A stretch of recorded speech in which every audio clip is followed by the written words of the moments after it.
Hello, everybody, and welcome back to Bourbon Over Baseball. Today, we're talking about the Minnesota Twins, and we're joined by Jeff, the owner of. Well, I guess do you have a new team yet?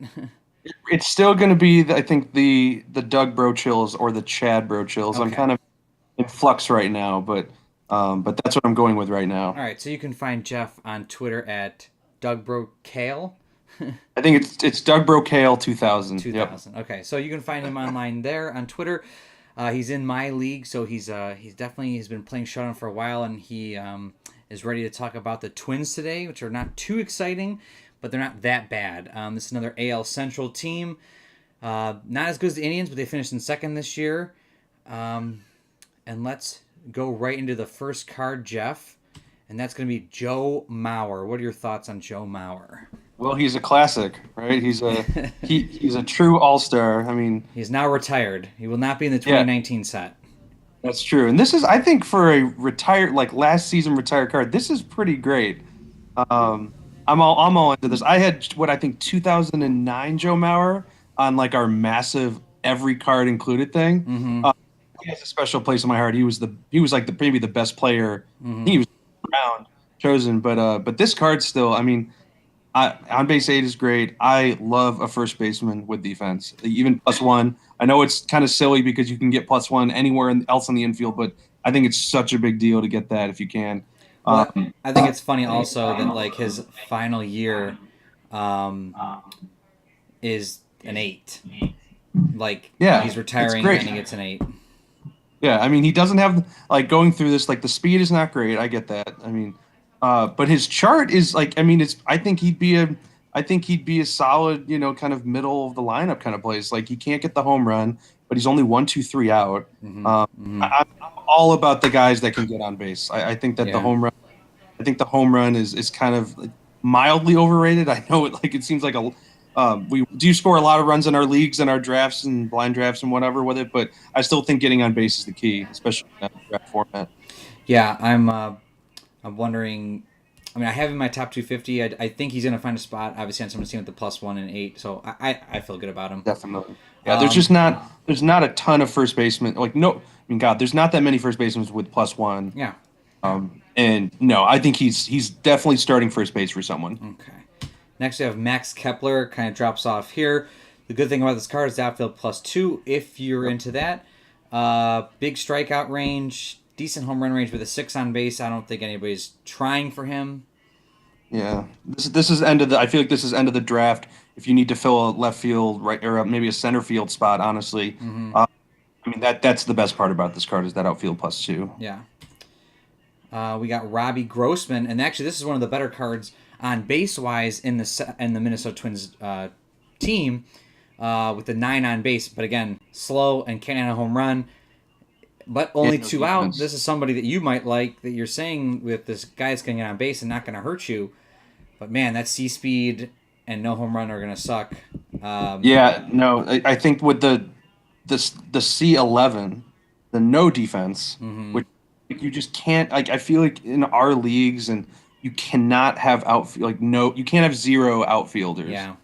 Plus zeros. Like you have to have guys that can at least put up a, if somebody's rounding third on a single, like you need to at least be putting up a fight to try to get them out. And I mean, Yeah. honestly, Bobby Grossman in the outfield is a reason that wouldn't happen. Yeah, You know? and maybe he slides in. He maybe could slide into a DH spot. Yep. I Absolutely. mean, I like him being on base 9. There's not a ton of them, so I feel like he's going to find a spot. But I'm not reaching for this guy.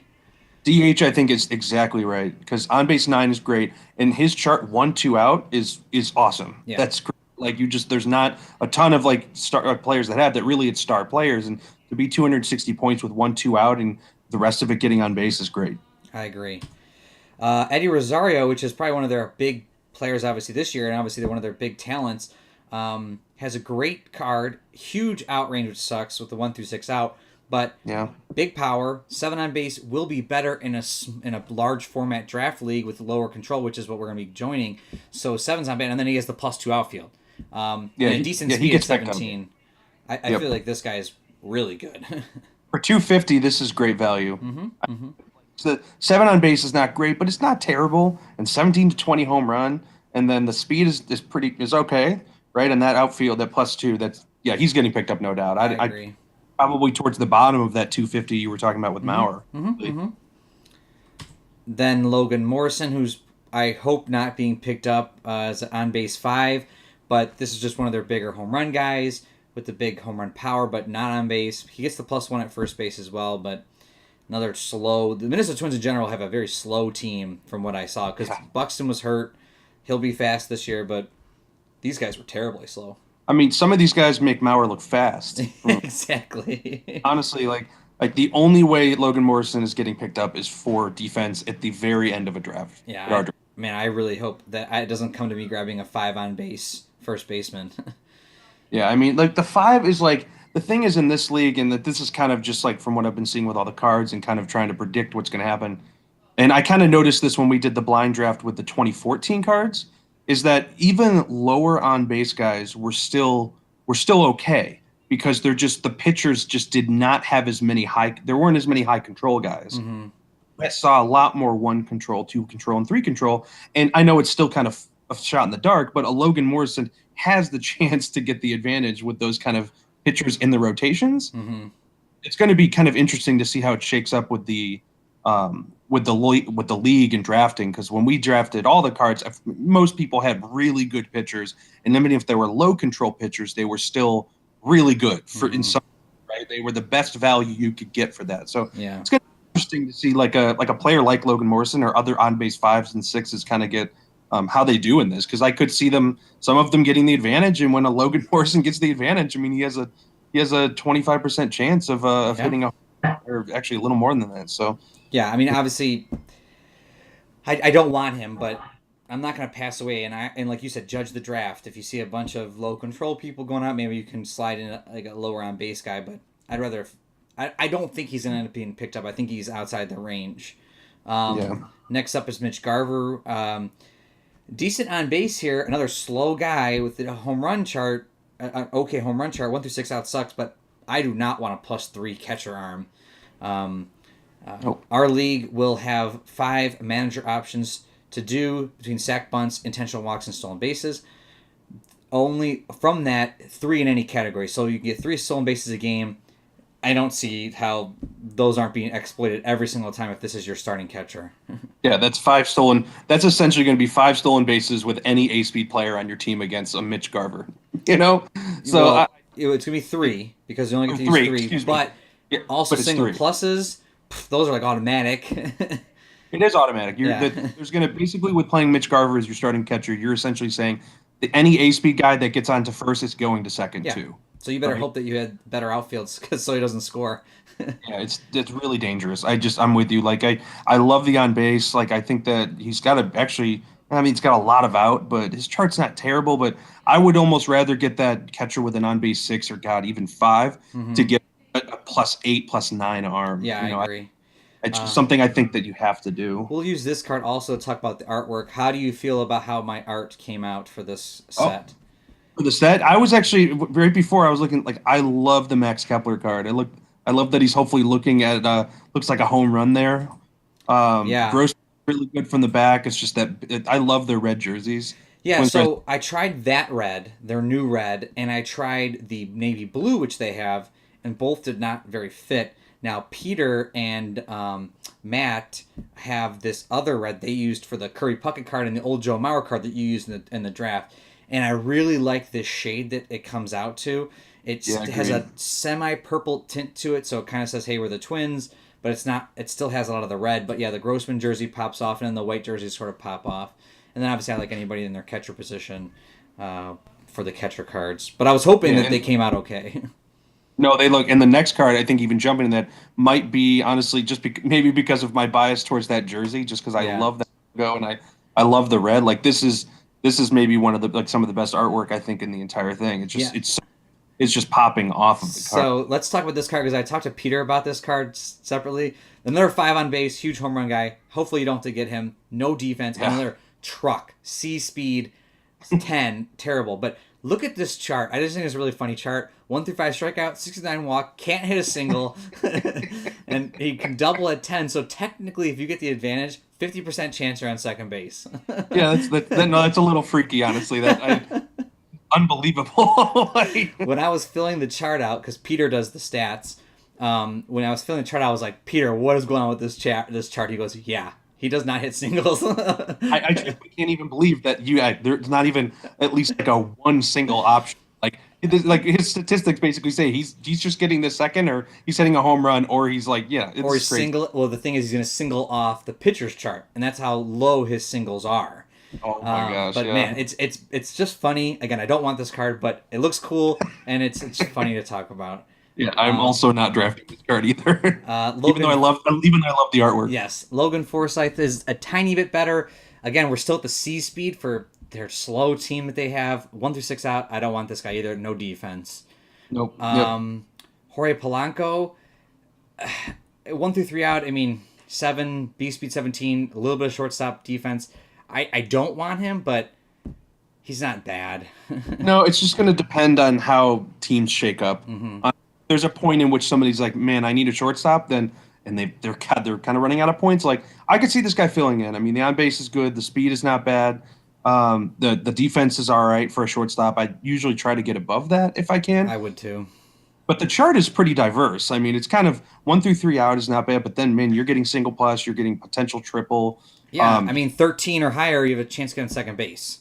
Yeah, that's really good, and I good for a 7 on base. And then again, considering all that with this league, and pitchers are going to be a little bit more down in control, and 190 in salary, it's I think he fills in somewhere. Yeah, So it's not bad.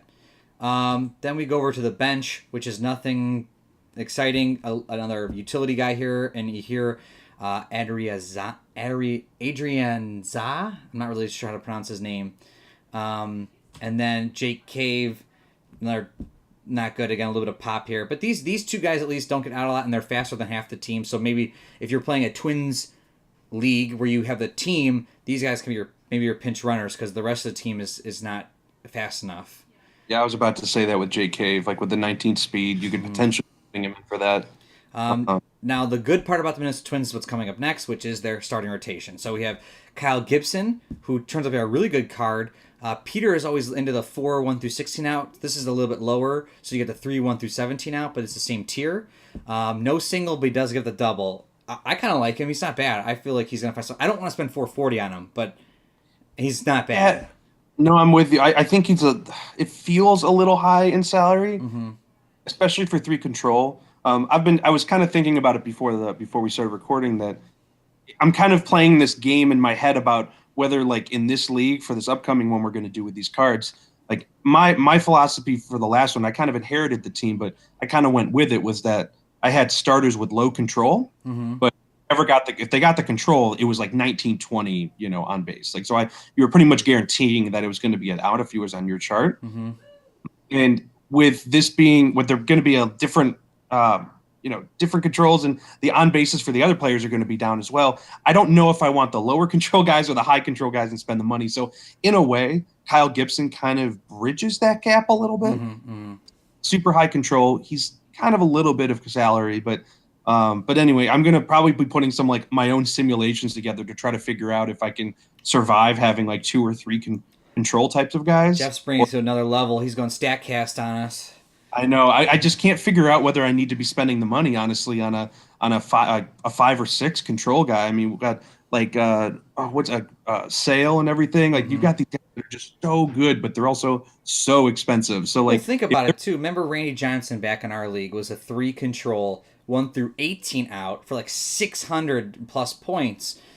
That he got rocked a lot, and because it was low control. But you're talking about 200 points less here in salary for 1 more out and the double.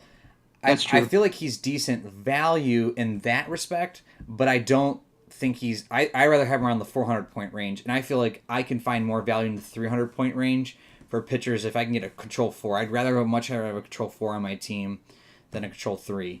I agree. I would rather have a 400 point guy with 4 control, but giving up the single, right? Yeah. Maybe he's 17-18 walk, 19 single, double 20.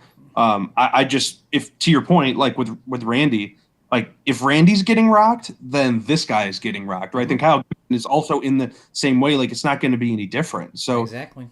then if you're why would you be spending 440 on a guy who's going to get Now, robbed? again, So, in our Randy Johnson was in our league with the monster teams, so maybe if control's lower or the on base is lower, maybe he does a lot better. So he's going to get drafted. He's going to fill out someone's team.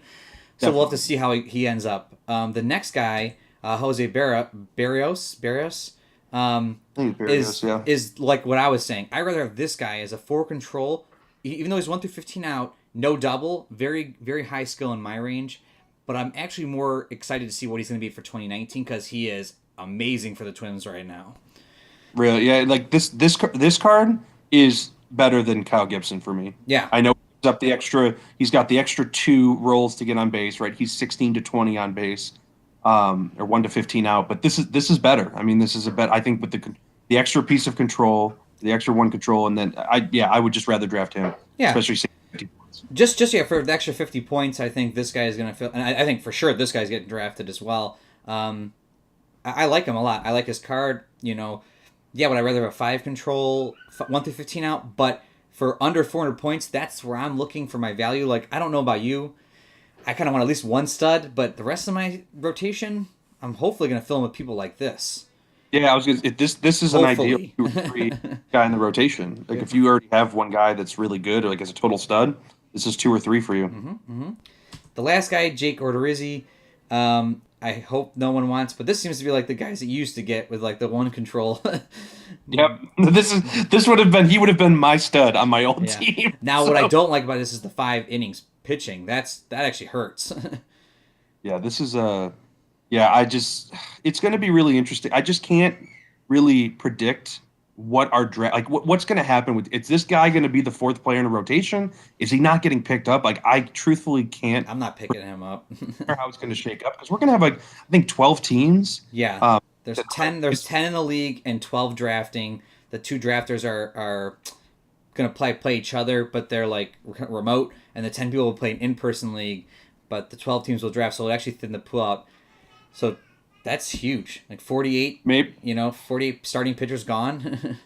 Yeah, this guy might get picked up, honestly. Like, and there might be enough pitchers going off the board that you need to fill 1 more spot. Yeah. So it's going to be interesting to see. Well, the bullpen for the Twins was a little deeper than most, so they only had the 3 starting pitchers, and we'll go right into the bullpen, which is really terrible except for 1. So we should fly through this pretty quickly. We have Oliver Drake. Again, I have a little typo on here. Don't yell at me. It'll be fixed on the site. But a 0, 1 through 18 out. I don't want him. I don't want a 0 for Matt Belise that can give up a home run. That's really bad. Matt McGill can give up a home run. I don't want any pitcher giving up a home run. Addison Reed. I'd pick up Addison Reed just to fill a spot if I needed for 20 points, maybe.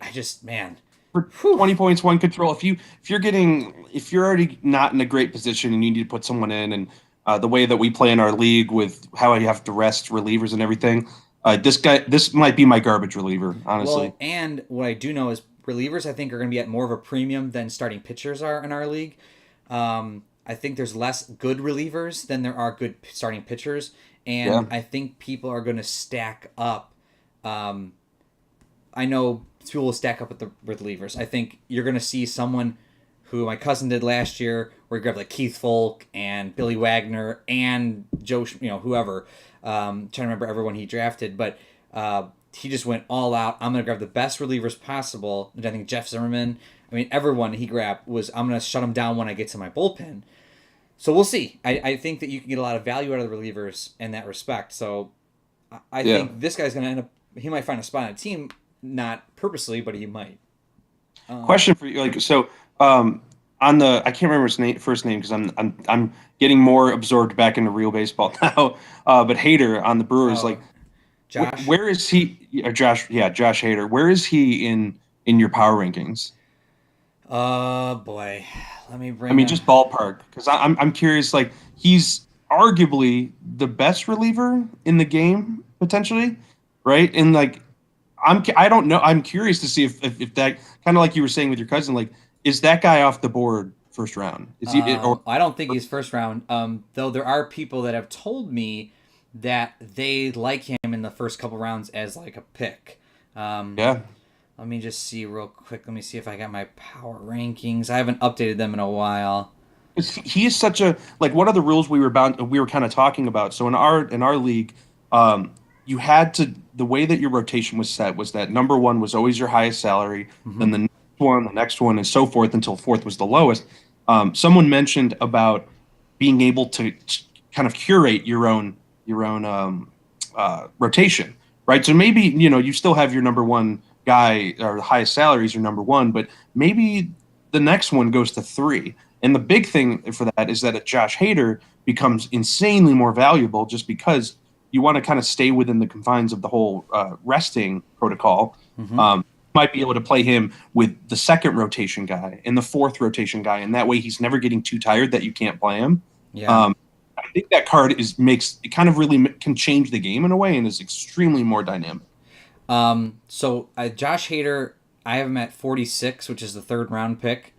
But this was, I think, based on the 16 or a 14 or 16 round draft pick. So, but he was the 46th pick overall. So, just before the start of the, was it the, it'd be the 36th. So it'd be in the fourth round for us. I think he's going second round. I will predict that now. So he's 440 points, and he's ridiculous, but he's only three control. I have a couple other people ranked higher than him. Adam Ottavino, which is a six control, 15 out guy, which I really love. And then I have three closers ahead of him. I have Blake Trinan or whatever, who's a 6 1 through 16 out. Edwin Diaz is a 5 1 through 17 out. And the best guy, I think, is Sean Doolittle, who's a 5 18 out. He's 280 wow. points. So you're talking about 160 points less. You don't get the innings, but you get two more control and one less out. I don't know. I don't know what people are going to do. It's yeah. I'm still predicting. I just feel like someone is gonna say, I want to have him. He's such a different card. He is He's great. So good. He's great. You're right. Kind of the same logic. Why wouldn't you play one of the guys you were mentioning with the 5 control, 6 control, and play him 2 innings, and then he just goes down a couple control? Right? Mm-hmm. Like why not? It's the kind of the same logic, but I think like kind of the allure of Josh Hader is going to pull someone to draft him early. Well, the one through 19 outs, what's the killer? I mean, you literally are. If I get the advantage, crazy. You're not doing anything. So, No, it's crazy. And what's his 20? What is the 20? Is it a walk or single? I'd have to bring up the card. But yeah, you don't have it. I thought but it's got to be. It's not a double. It's a walk or it's a not single. a double. Yeah. Yeah. So that's crazy. That's crazy talk. So anyway. All right. So back to this. The actual reliever that people will be drafting is Taylor Rogers, who is a 5 control, 1 through 16 out. And this is where I think, what I was talking about with depth and relievers. This guy's for sure is going to be a great reliever on someone's team. Like I think of the ballpark reliever is a 5 1 through 15 out, 4 1 through 16 out. This guy's a tier up from that than being the 5 control 1 through 16 out. So I love this kind of guy. Am I crazy that his value he's extremely undervalued? 180. So when we did he's not undervalued in terms of the relievers, but in terms I think relievers are valuable in that respect. At 180, this would have put him at in regular 2000 that'd have been like John Johnstone, who was like 160, 170, 180 or something. It was a 6 control 1 through 16 out. Yeah. So I think 2000 had it overvalued or undervalued, and I think 2001 had it overvalued, where they were like making relievers like 230 points. That would be this right. value, and like 160 in 2000. So this is actually like a nice mid-range to that old thing. I thought 2001 did it wrong, and I think 2000 did it wrong as well, where they had it too low and 2001 too high. So I actually feel like he's in a good range, but we'll see. I don't know. We'll test it out when we start to see the value go up, but I don't know. No, I think Taylor Rogers is great. There's no doubt whatsoever he's getting picked up. He could be someone's kind of main reliever, honestly. Mm-hmm. At 180, I love the salary, so I would pick him up. I agree.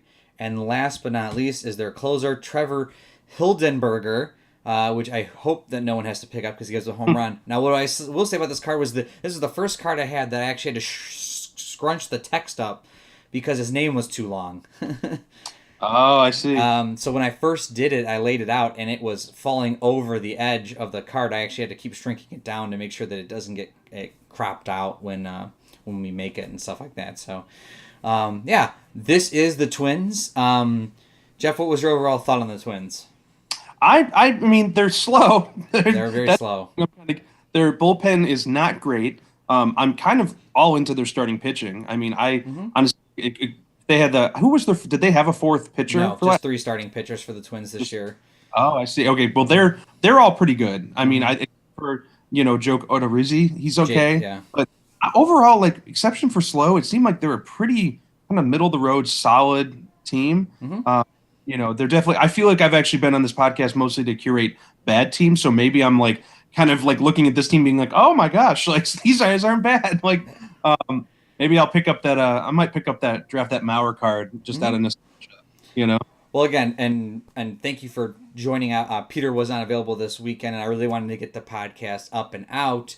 And Jeff usually is free, and he loves talking about Showdown. So everyone, I hope you like Jeff, podcasting with us today. The Twins obviously are released now. Peter's got a next set coming up, I think next week. Hopefully, he was finishing up.